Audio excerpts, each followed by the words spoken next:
You don't have to be taught to understand what it is to do in certain situations. True. Put it this way. When you are a kid, when you're around your friends, you're cursing and acting a fool. But when you get around your parents, where does that cursing go? It depends on who the parent is. Cause some of these kids, I like well, maybe now, but yeah, back in the day, black kids ain't we are play a that. different generation of people. So, are you that vulgar around your parents as you are on the street with your friends? As a child. As a child, not an adult. No, as a child, I didn't cuss. Okay. I was the one that I just told y'all last week That's my testimony. about the whole. I didn't realize what that song was. Didn't know what that was, what they were talking about, and I was singing it on a church trip, the SWV song, "Going Downtown." I thought because I had seen the video that they were going downtown to go to these places, not realizing that they were talking about what is it called, fellatio. I just know it's giving head. Okay, Thanks for saying in the microphone. I didn't know or realize that was what they were talking about. I started singing the song in the back of the bus, talking about, we gotta go downtown. And the dude at the front was like, boy, Tremaine, hush your mouth.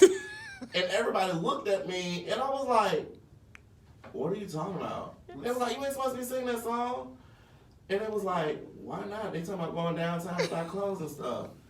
Not really understanding, because as a child, I didn't really listen to the words that they were saying.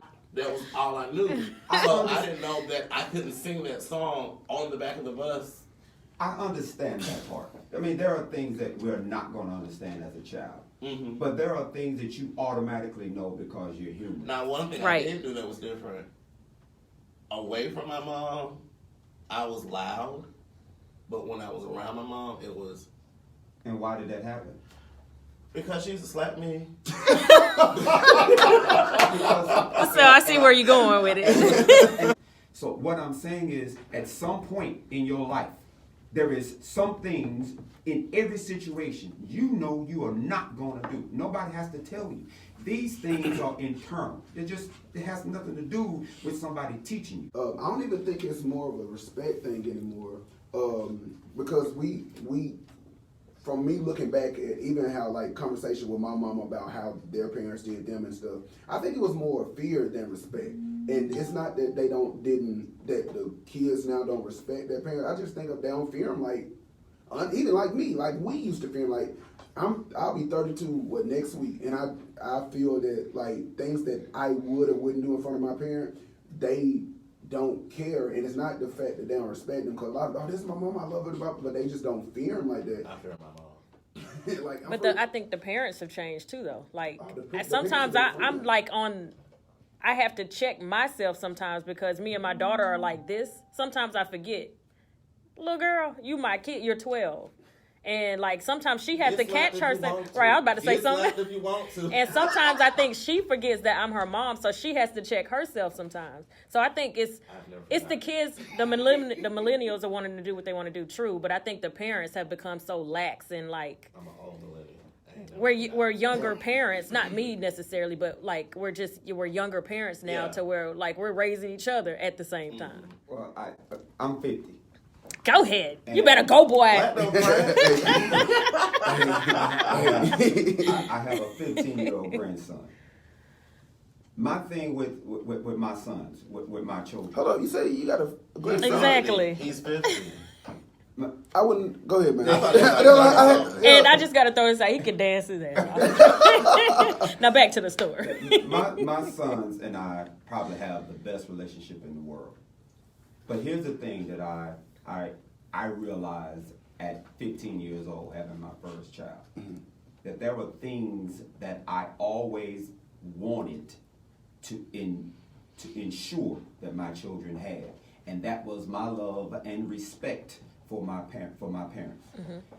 When you are a child, yes, you fear them, and as you become an adult, that fear goes away, but that respect steps in. So at some point, the line between what's feared and what's respected disappears, because my children at 34 years old still they uncomfortable cursing around me, and I can see it. That's me too. You know, we're having conversation. They're men. You know, we sit around talking, and my son can say a word. He'll look, and sometimes he'll say, "Excuse me," and I'm not thinking about it because he's an adult now. But what I love about that is that I realize that the way that I raised them ensured that there was a fear that would last past the age of 18 that turned into respect. And that's what I mean by that. Yeah. The millennials now don't have a reason to fear their parents because the laws have said they can't touch them. So they don't have any reason to fear them. And if there are parents who say, well, I'll beat my child. No, you are not going to beat your child. You're going to go to jail. You're not going to do that. But the situation we have now, we're in a different world. So the result of what we get after all of the changes and the excuses that people make is lack of respect for anything. Because there was never anything for them to fear. So at the end of the day, they have nothing to respect. No man respects anything that he didn't fear. No man. I want you to think about that. Very true. Very, very, very true. Kind of how it goes on. Hey, you called the L.i.c.k Morning Show. Who we speaking to? Hey, this is I was just watching you guys. Great show. Thank you. I just wanted to make a comment on what we were talking about. Y'all were talking about with fear and respect, and I feel like a lot of that probably actually wasn't fear. It was probably respect, because his son saw him as a man and saw him handling business and understood that these are the certain rules. And I feel like nowadays a lot of people don't, like, the children don't look up to them.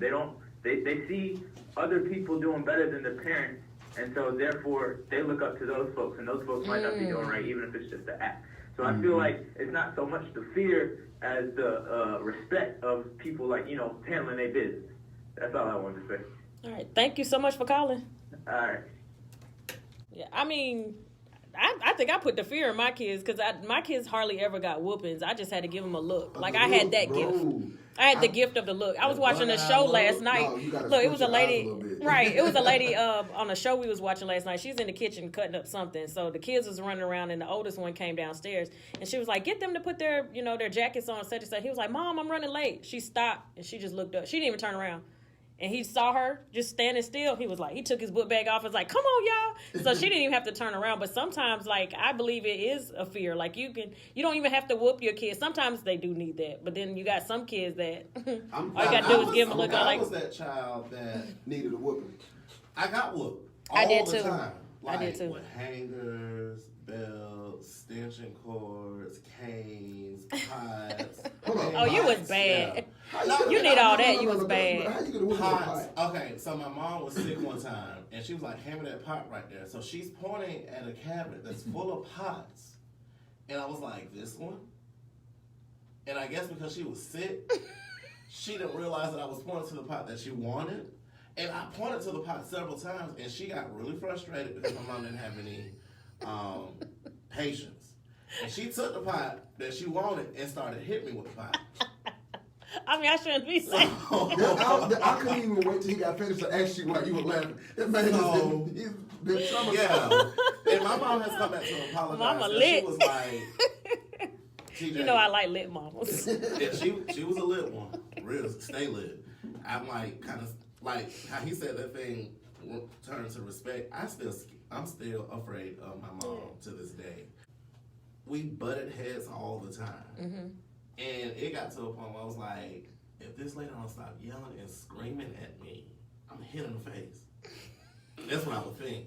I ain't never said that. And never. Because you feared your mama. Because I feared my mom. Because she would still hit me. At 30? At 30. See, that's 31, one He thing traumatized. Look at him. 33. That's one thing I don't agree She with. would still hit me. Oh my gosh. She would still like wall off and slap me. Mm-hmm. And I was like, Mama don't even play to this that. day, we might be in Mama the car. still be fighting. That's all that is. We be in the car driving to Macon, and I be Flinching. and I'm like, Messed you up. So, and she did apologize. She said, TJ, I have to apologize because I've been doing this to this child ever since he was a baby. Mm-hmm. And she was like crying. She had came out of prayer, and she was on her knees weeping and crying to me. And She was like, TJ, I just want to apologize because you have been the perfect son. Well, I think I know I abused you. And she was like, I'm so sorry for what I did to you because I scarred you. She said, I was just a young mom, didn't know any better in any other way but how my mom did me. So That's pretty much how it happens. Like, it's generational. Generational. Sometimes, and someone has to be the one to break the curse. Well, let's go back because this goes along with what we were talking about in the beginning.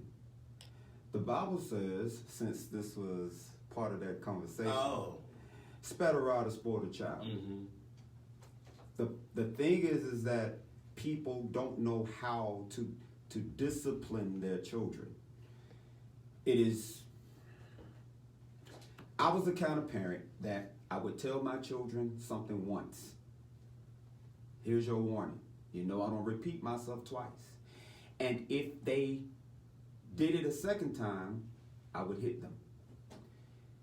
The problem with parents is they are temperamental with raising their children. Mm-hmm. So let's say you get up one morning, the traffic is good, you on time, you get to work, everybody's good, the phones are working, everything is great, you're on your way back home, the traffic is good, you get home, you're in a good mood, and your child did something you told them not to do last week that they got a whooping for.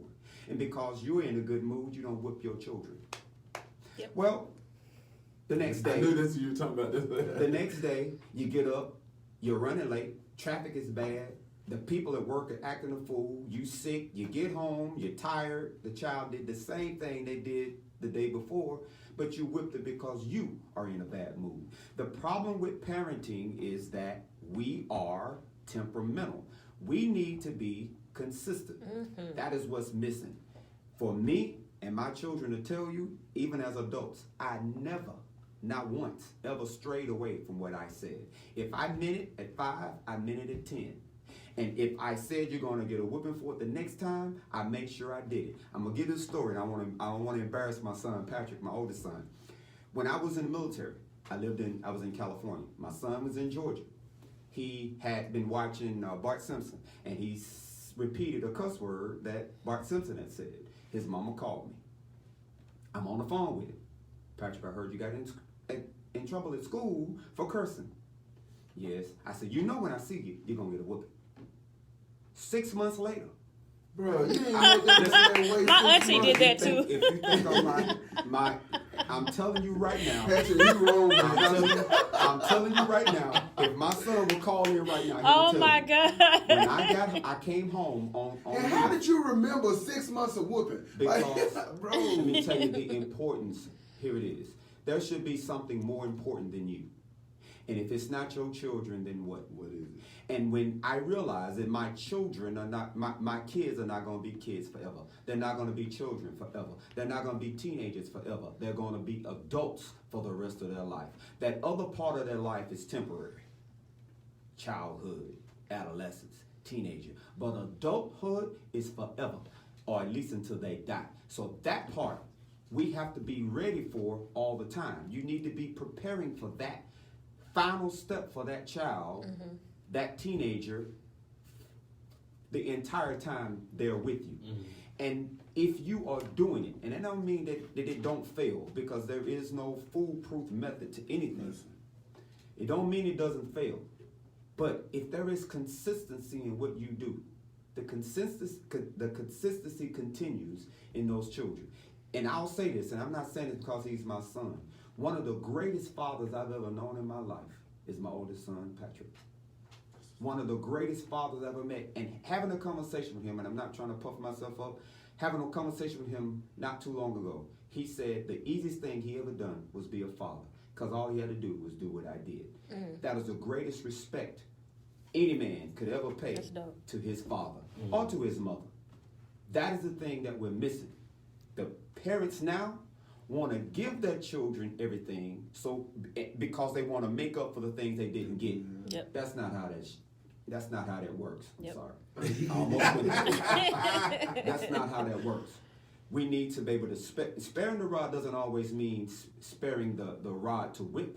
Sometimes sparing that rod means I need not buy these shoes. I need not buy these clothes. I need not pay for this football uniform. Turn the phone on. There are a whole lot Yep. of things Mine that we was need to getting the start TV taken experimenting. away. People didn't understand that, and you can't like, especially when they have multiple kids. What work for one will work for all. Exactly. Like, Because I'm the whoopings type- didn't work for me. They don't work, and I don't have any kids, but I wouldn't if I had them. I wouldn't hit them because for one, my hand's too big, and then if I just it's a whole lot that goes into that. I was the type of child that actually, if you were to have a conversation with me, that was disciplined enough because my grandma one time. So little, but it meant so much. I call her mom, of course. She was over the youth at the church, and we had choir rehearsal, and we went to choir rehearsal, and I was singing, and they were counting on me to be at church the next day. Well, I went back to my mama's house, and mama said they were going to Memphis. So like, I ain't going to church. I'm going to Memphis too. And my grandma called. She was like, "Hey, where you at? We here waiting on you." I was like, "Oh, I ain't going. I'm going to Memphis."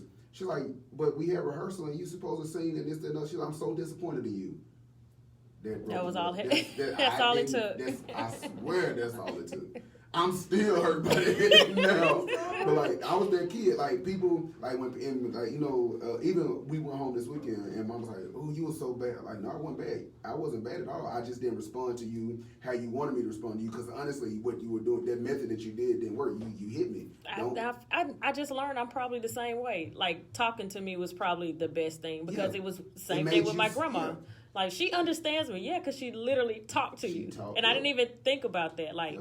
it got to a point where they just started giving me long whoopings because not whoopings, but long punishments. Because the Punishments, whoopings, I used to force myself to cry just to get it over with. Yep. And at some point, I couldn't force I myself to stopped cry crying. no more. Yeah. Hey, you called the L.i.c.k Morning Show. Who we speaking to? Hey, this is Ian again. I'm loving y'all. I'm loving y'all so much. I just wanted to make another comment. Like my parents, they never gave me nothing. They always had stuff, but they never gave me nothing. I had to work. If I wanted somebody to cut yards, I had to build a lemonade stand, whatever. And that just gave me so much growth. On the other hand, they did beat me. They beat me pretty bad. And it didn't put no fear in me. All it told me was that I know how to take ass whooping. So when I turned to be a teenager and I was in the streets, I know how to take ass whooping. I know how to sell stuff. So you can already see where that went. So that's what I'm saying. You really got to kind of know your own child and create lessons and not punitive like punishments. That's all I'm saying. That makes sense. Appreciate it. All right, thank All you right, so man. much. Yeah, you Ian- really. Ian That gonna was call back. perfect. Ian Like gonna you call really back. have to know your child because my daughter is completely different from my son. And my mom- I can't yell at my daughter; she's gonna freak out. Like I can give her a look, but I literally have to talk to her. My son, I could probably punch him in the chest, and he'd be like, "Okay, I get it." You literally have to know your child, and you can't do the same for one that you would do for the other one.